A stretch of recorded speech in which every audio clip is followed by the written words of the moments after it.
A new event, a first-time experience, is about to confront the students of Lincoln School. The Teen Club is organizing a community house, a new kind of party.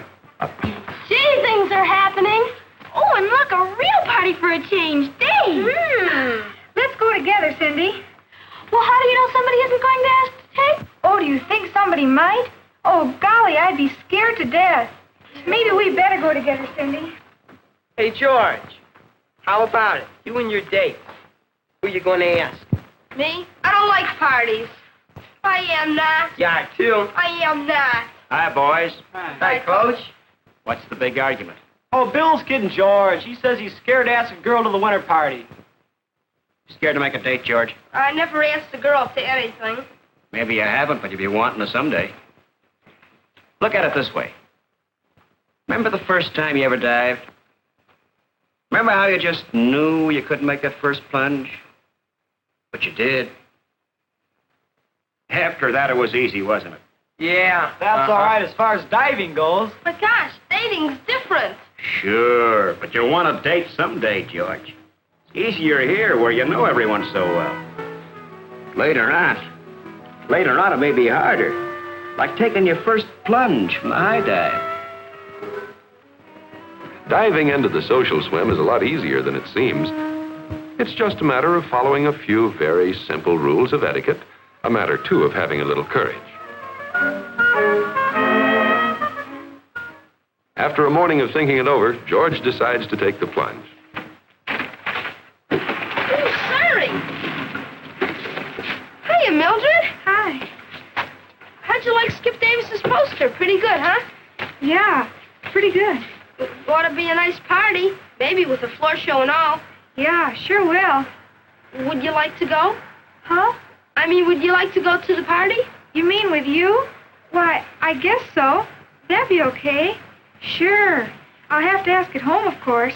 Okay, I'll check with you at school tomorrow. Fine. Bye. Bye.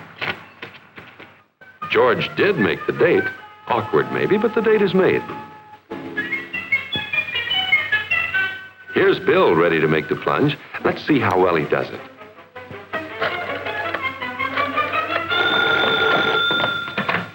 Hello? Hi, Helen. What are you doing Friday night? Yes? Yes? Who is this? Why, it's Bill. Bill Jenkins. Oh, Bill. Well, hello. I was just wondering if you're busy Friday night. Friday night? Why, No, Bill didn't do very well. First mistake, to think that everybody recognizes his voice. Second mistake, is it fair to extend an invitation without telling what it's all about? But Bill seems to realize that he did it the wrong way. Let's give him another chance. hello? Hi, Helen. Bill Jenkins. Oh, hello, Bill. Fine. What's new? Say, the teen club's giving a party in the community house Friday night. Would you like to go with me? Oh, gee, thanks. That sounds like a lot of fun. Yes? Oh, I don't know. Did you know whether or not Barbara's going? I suppose so.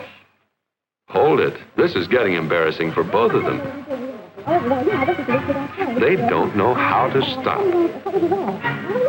The rule here is that the girl declines or accepts an invitation briefly and then says goodbye. If Helen had been older, she might have handled the telephone conversation something like this. Hello? Hi, Helen. Bill Jenkins. Oh, hello, Bill. Say, the teen club's giving a party at the community house Friday night. Would you like to go with me? Oh, yes, thanks. That sounds like a lot of fun. The party starts at 7:30. I'll call for you about 10 after. Fine, Bill. I'll be looking forward to it. Bye.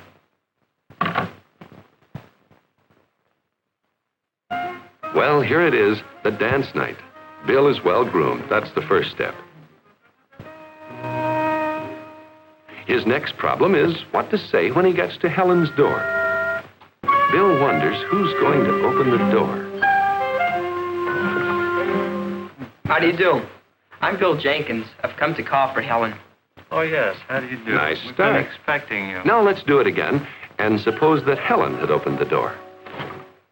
Hi, Helen. Gee, you look nice. Well, thank Cutie, you like my new dress? Yeah. Well, come on in. That was a natural. Any honest compliment is tops in date etiquette. Bill, this is my mother. Helen slipped up on her introduction.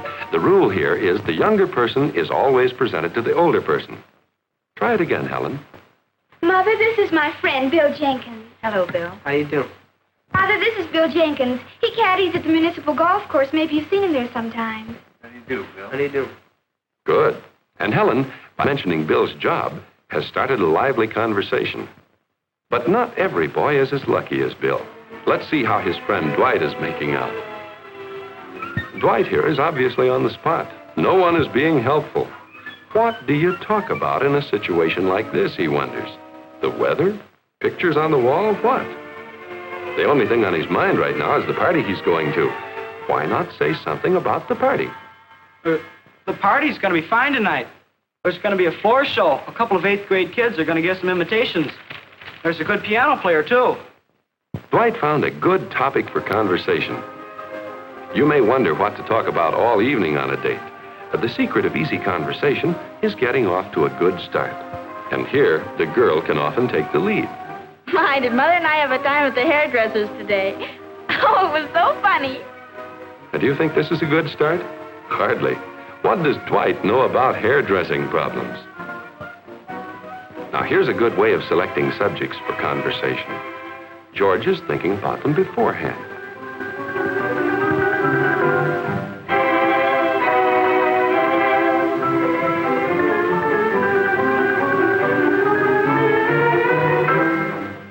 George has chosen a good topic.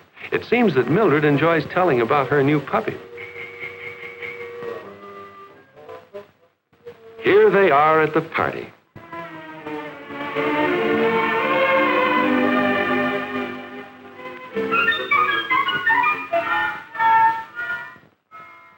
Bill is right on hand to wait for Helen. But poor Joan. Her date, Tom, has committed the unforgivable error of leaving his partner stranded. One of the secrets of having a good time at a party lies in trying to see that others have a good time. And while it's certainly reasonable and fun to relax for a while and just stand around, nevertheless, all boy huddles and all girl huddles carried on too long can get to be a bore. Crossing that wide dance floor and asking a girl to dance can seem frightening. But then so did that first dive. Here's an opportunity for Pete and Morris to break up this deadlock, to make the party fun. It's also a chance for them to add to their skill in friendly relations. For party skill, like diving skill, is gained by just one thing, by practice and more practice.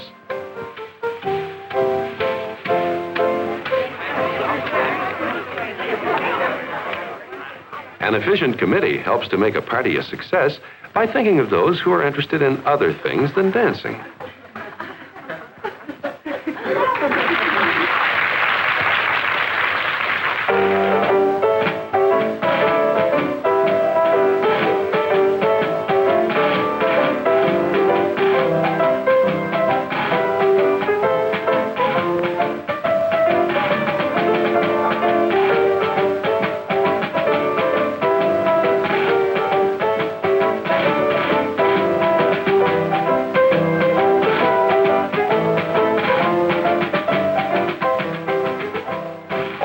Part of the etiquette of dating is the problem of getting home on time. This is the responsibility of both boys and girls alike. Oh, gosh, I better be thinking about my deadline, George. You know parents. I have to be home by 10:15 or else. Yes, we'd have to leave right now if we want to make your house walking. But I made a deal with Bill's dad for a ride. We've got at least another 15 minutes. Oh, fine.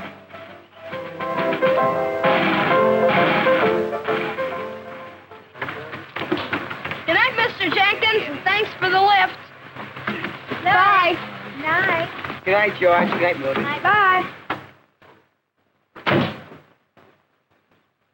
George sees Mildred right to her door. Mildred remembers to express her appreciation. Gosh, thanks a lot, George. I had a wonderful time. Yeah, I enjoy it very much, too. See you in school. Okay, good night. Night. And George remembers to wait until she's safely inside. And so George's first plunge into the social swim comes to a successful end. It wasn't too difficult.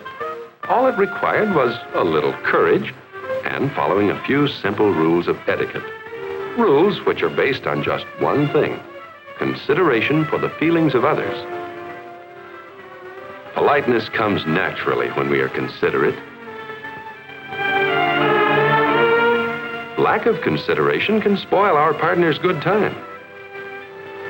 Planning things in advance can be a wise move, too, whether it has to do with what to talk about or when to go home. By following these simple rules, all dating can be fun.